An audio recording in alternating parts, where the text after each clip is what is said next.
오늘은 사도행전 26장 19절에서 23절의 말씀으로 비전의 사람에게 일어나는 변화, 이런 제목으로 말씀을 드리려고 합니다.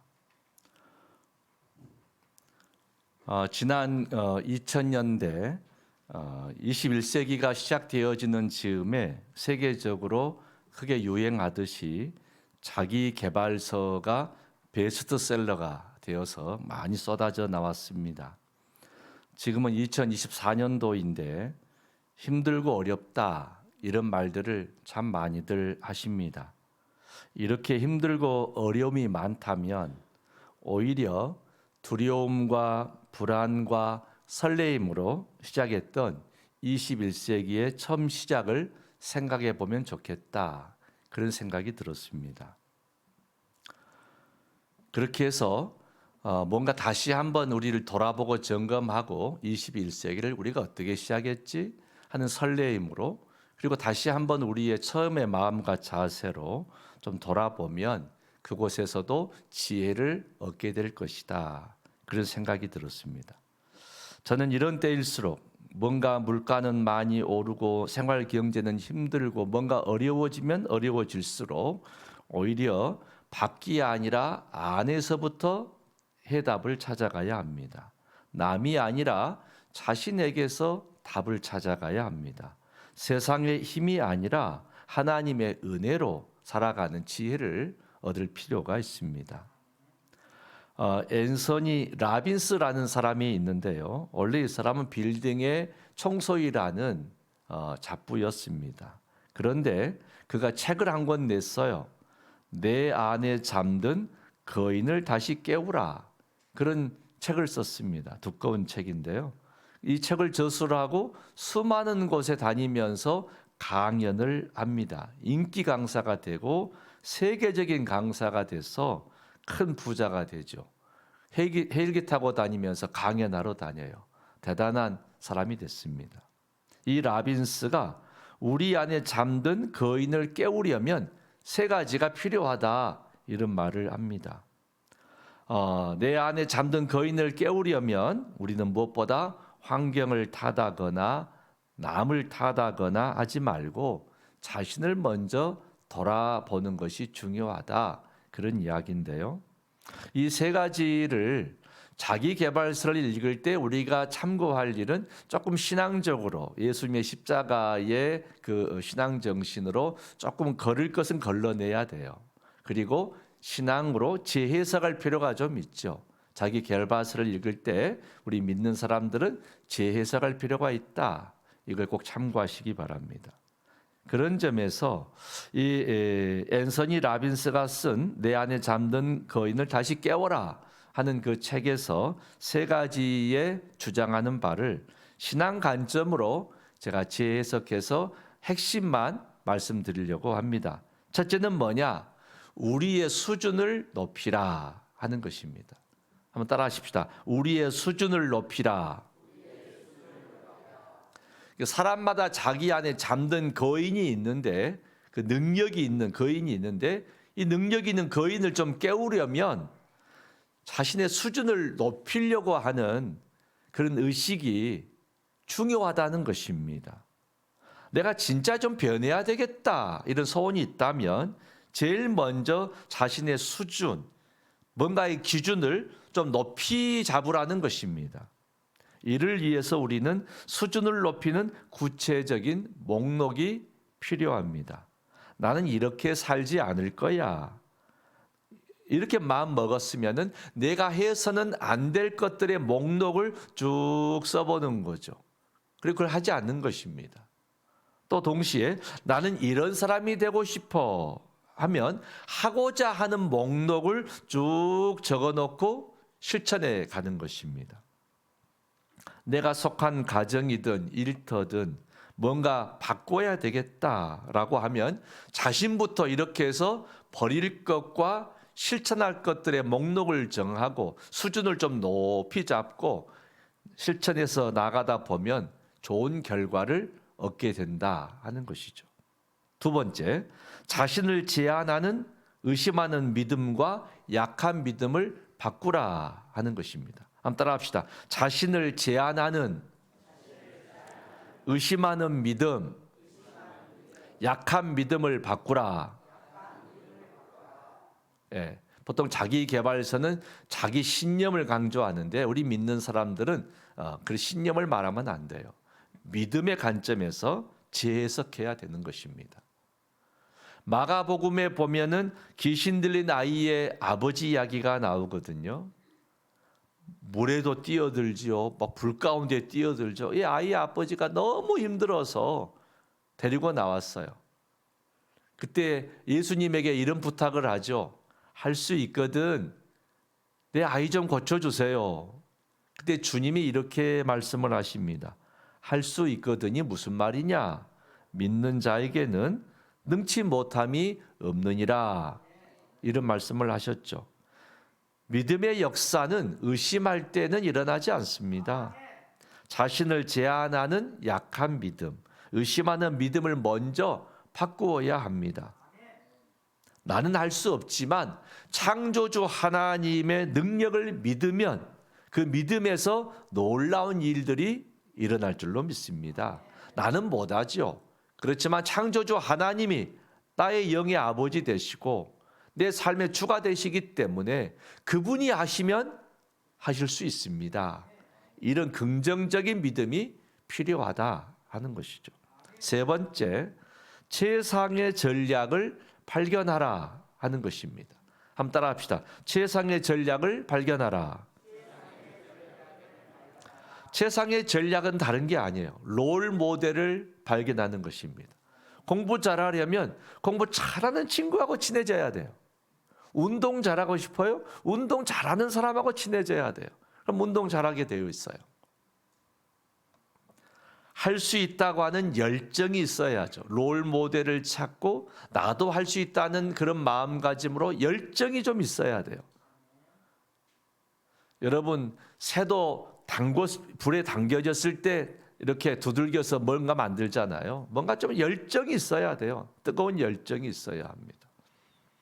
비전을 이루기 위해서 꾸준히 노력하는 그런 끈기가 또 좀 있어야죠. 앤서니 라빈스의 자기 개발서였던 내 안에 잠든 거인을 깨워라 에서 자기 개발의 중심은 자기 자신이고 수준 높은 강한 신념과 전략을 가져라 이런 이야기인데요.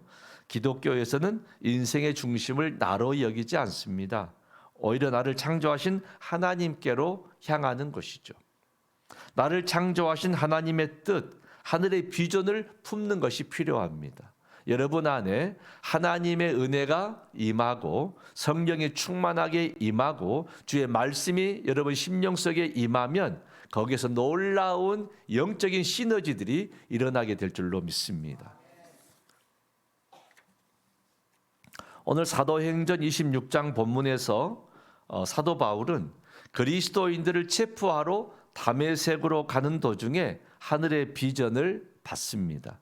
바울은 그 비전대로 예수 그리스도가 우리의 죄 때문에 죽으셨다가 부활하신 우리의 구원자라는 복음 전하는 사명을 받게 되어집니다.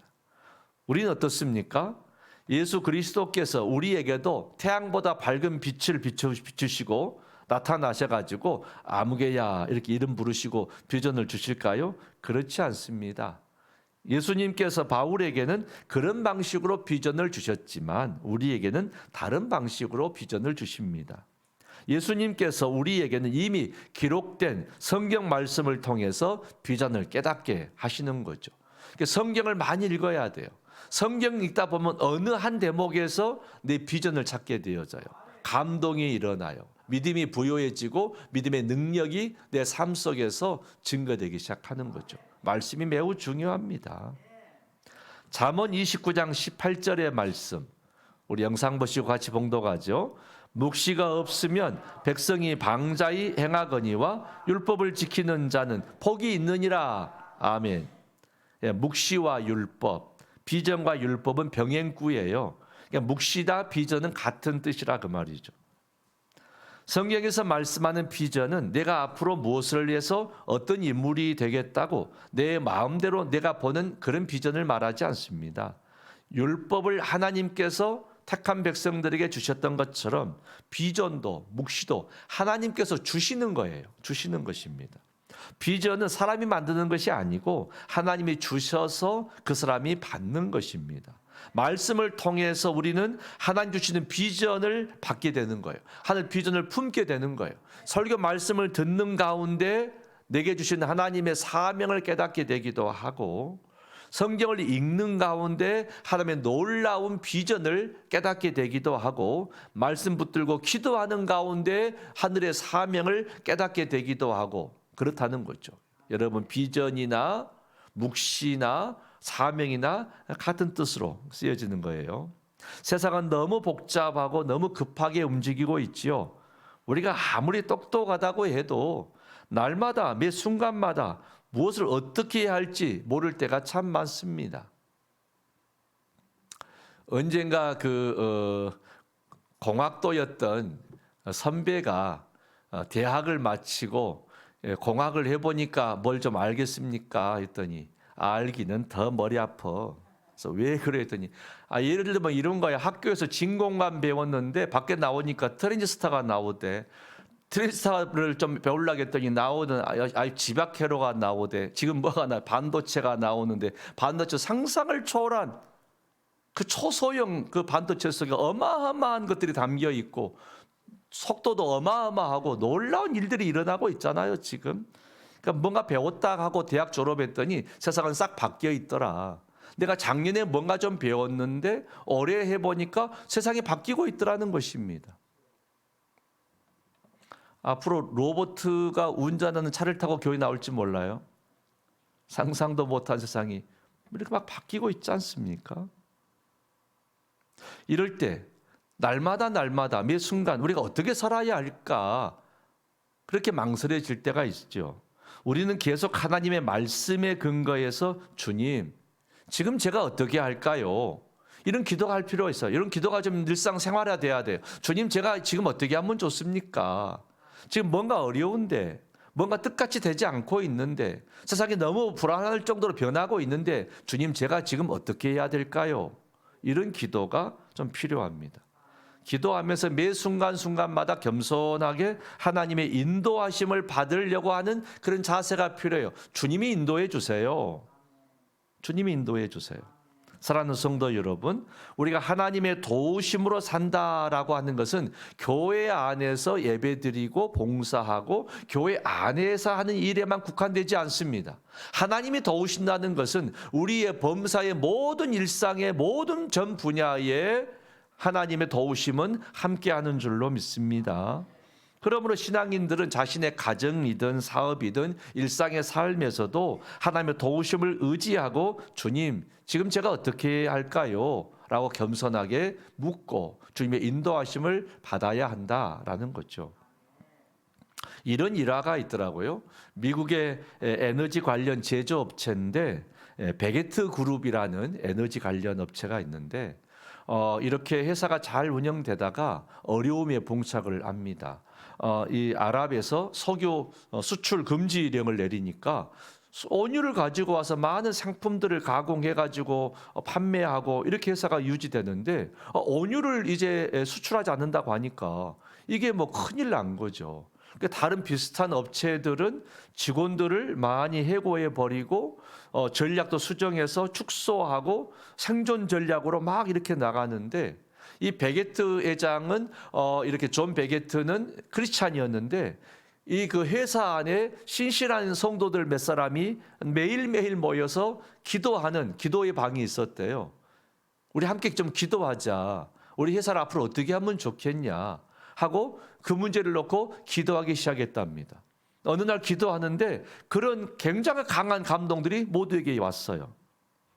석유 금수가 내려졌지만 그 수출 금지하는 거 오래 가지 않을 거다. 염려하지 말고 계속해서 사업을 확장해 가고 직원도 늘리고 더 열심히 해가야 된다. 오히려 반대로 해라.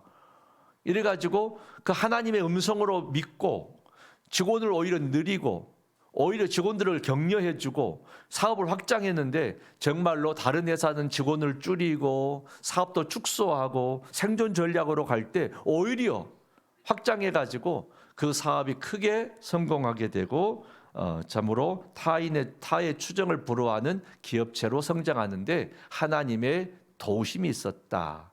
그런 간증이 있는 회사라고 합니다. 이처럼 우리 하늘 비전으로 산다, 비전을 좀 가지고 살아야 한다라고 말씀드릴 때 그 비전은 교회 안의 일에만 국한되지 않고 우리의 가정사든 직장이든 사업체든 모든 일에도 하나님의 도우심과 간섭은 다 작용되고 있다는 것이지요. 창조주 하나님, 온 만물의 주가 되시는 능력의 주님을 의지하고 사는 것이 인생 잘 사는 비결인 줄로 믿습니다. 그런데 오늘 말씀을 듣고 약속의 말씀 뭔가 한 구절을 붙들고 그러면서 뭔가 목표를 정하고 그래 맞아 나도 이렇게 해야 되겠다 하고 이거야말로 내게 주신 하나님께 주신 비전이야 이렇게 하고 속단하지 마시기 바랍니다. 그러다 실패 많이 합니다.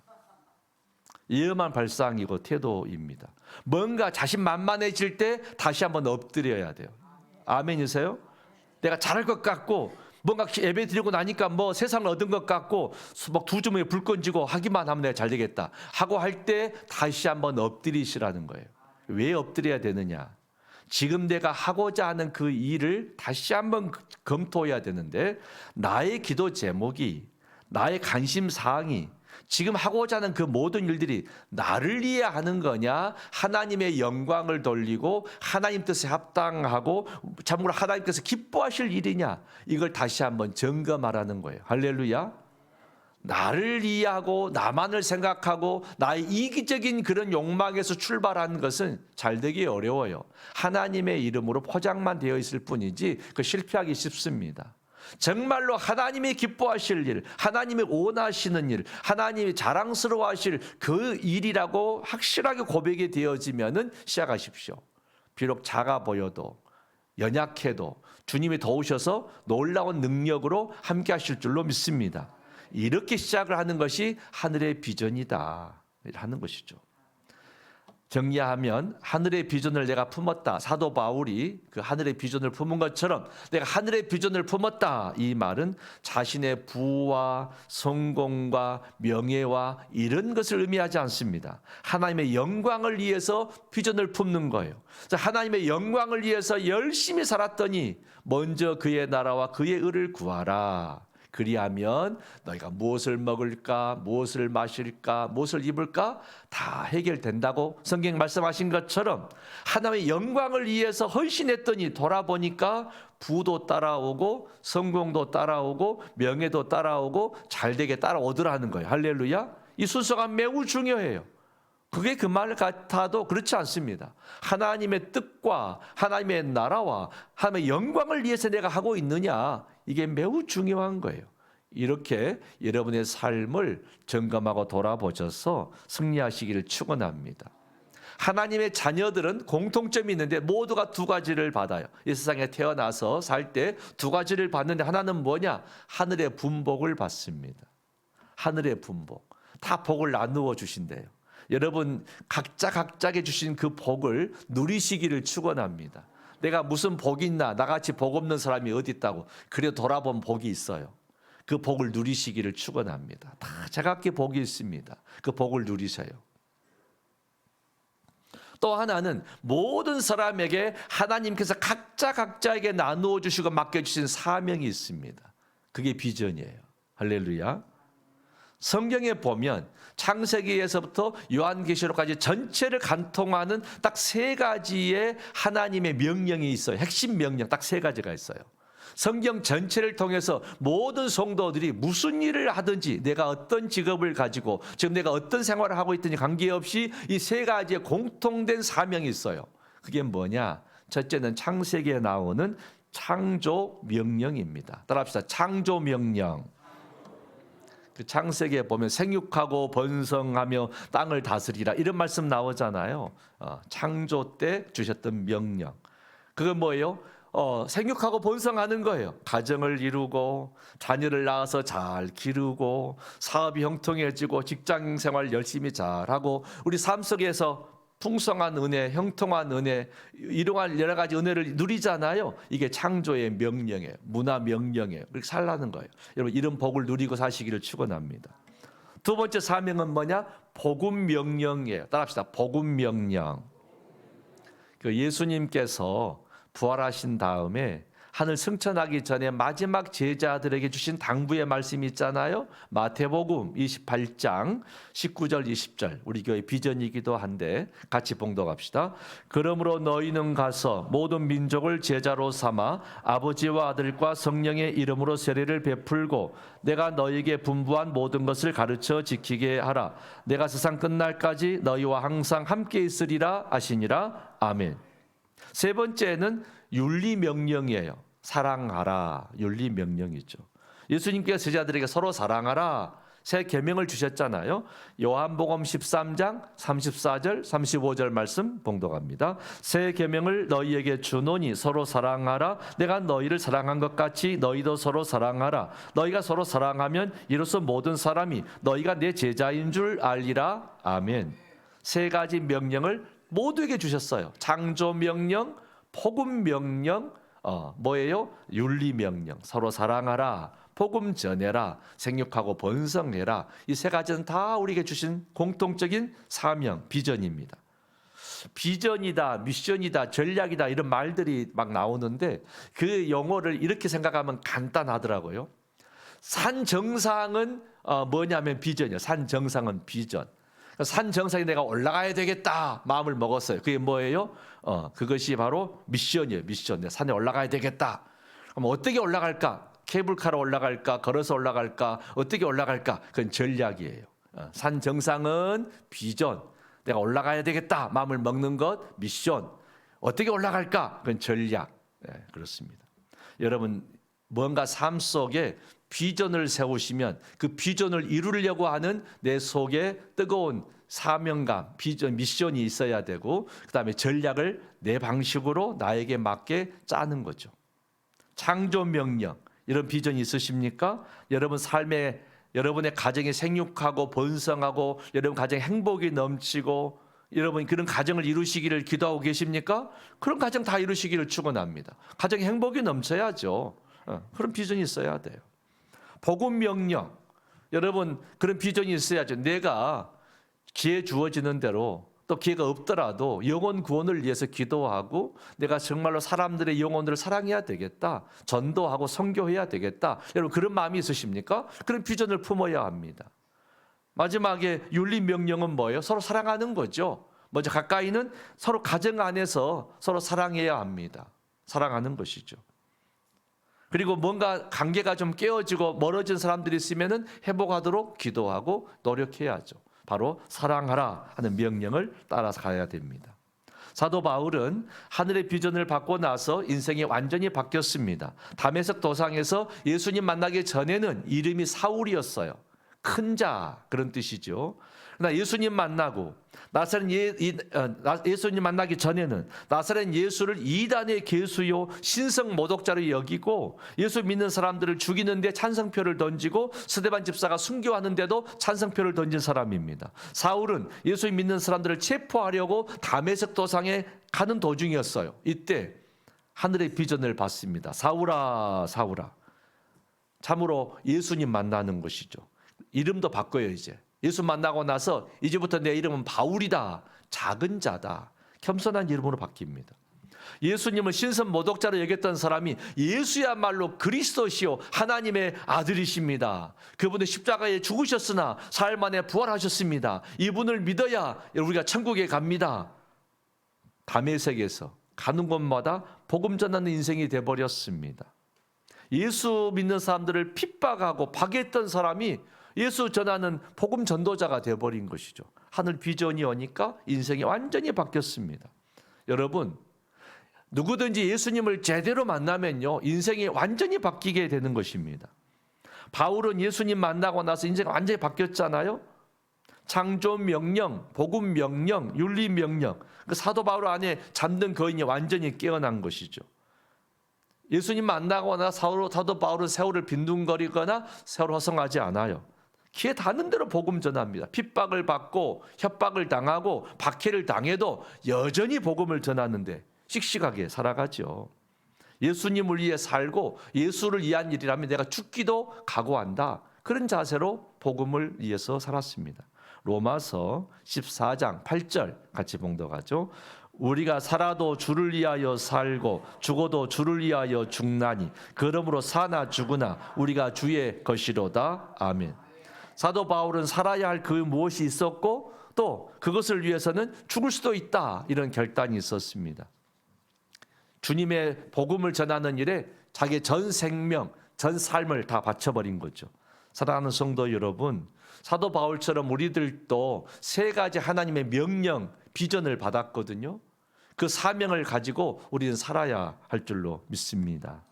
창조 명령, 생육하고 번성하고 충만해라. 복음 명령, 복음을 전해라. 윤리 명령, 서로 사랑해라 하는 것이죠. 이 비전을 이루기 위해서 목숨을 걸고 참으로 열심히 헌신하고 열심히 살아가는 우리가 되어지면 주님의 놀라운 도우심과 은총과 기적이 우리 삶 속에서 일어날 줄로 믿습니다. 내가 하나님의 영광과 주의 뜻을 이루기 위해서 살았는데 놀라운 사실은 뒤돌아보니까 내 삶에 부도, 성공도, 명예도 따라오더라는 거예요. 설령 아니더라도 하늘에 영원한 상급이 있고 영원한 면류관이 예비되어 있는 줄로 믿습니다. 그 사자성어 중에 수적천석이라 하는 말이 있어요. 물방울이 계속 떨어지면 바위도 뚫는다 그런 말이잖아요. 작은 노력이라도 끈기 있게 하면은 바위도 뚫게 된다는 것입니다. 사도 바울은 주님과 동행하면서 성령 충만함으로 완전히 인생이 변화가 되어서 그 보잘것없던 한 인생이 내 안에 그리스도가 들어오고 인생이 변화가 되니까 세계적인 인물이 됐잖아요. 전 세계 기독교 복음이 이렇게 되어진 것은 사도 바울의 공로다, 수고다 이렇게 다 인정하고 있는 거죠. 아니었으면 유대교 안에 유대 나라의 기독교가 한 종파일 수 있었는데 전 세계적인 기독교가 된 이 과정에는 사도 바울의 헌신이 있었다 이렇게 말하지 않습니까? 이 세상에서 얻는 영광과 누리는 부귀와 권세는 잠깐이죠. 봄날의 꽃과 같고 잠시 무성한 들풀과 들꽃과 같습니다. 여러분은 지금 어떤 하늘의 비전이 있으십니까? 지금 영원한 하늘의 비전을 이루기 위해서 인생을 걸고 있는 중에 있습니까? 사랑하는 성도 여러분, 땅을 다스리라 창조 명령, 복음을 전하라 복음 명령, 서로 사랑하라 윤리 명령을 비전으로 품고 사도 바울처럼 먼저 주의 나라와 주를 위해서 헌신하시기를 바랍니다. 주님께서 여러분의 일들을 도우시고 여러분의 삶 가운데 은혜로 함께 하실 줄로 믿습니다. 은혜로우신 아버지 하나님, 이 땅의 모든 사람들은 하늘의 분복을 누릴 권리가 있고 또 창조 명령, 복음 명령, 윤리 명령의 세 가지 사명이 또한 주어져 있는데 우리가 먼저 주의 나라와 주의 의를 구하는 헌신 속에서 우리가 간구하고 필요로 한 것들이 은연중에 풍족하게 다 채워지는 은혜를 경험할 수 있게 하여 주시옵소서. 다시 한번 우리 삶 속에 우선순위를 정하고 먼저 주의 나라와 주의 의를 구하는 하나님의 영광을 위해서 헌신하는 우리 삶이 교정되어지므로 우리 삶에 회복이 일어나고 능력이 나타나고 주의 권세가 있는 삶을 살 수 있게 하여 주시옵소서. 모두가 우리 속에 있는 잠든 거인이 깨어날 수 있도록 주님을 바라볼 수 있게 하여 주시옵소서. 예수님 이름으로 기도 올리옵나이다. 아멘.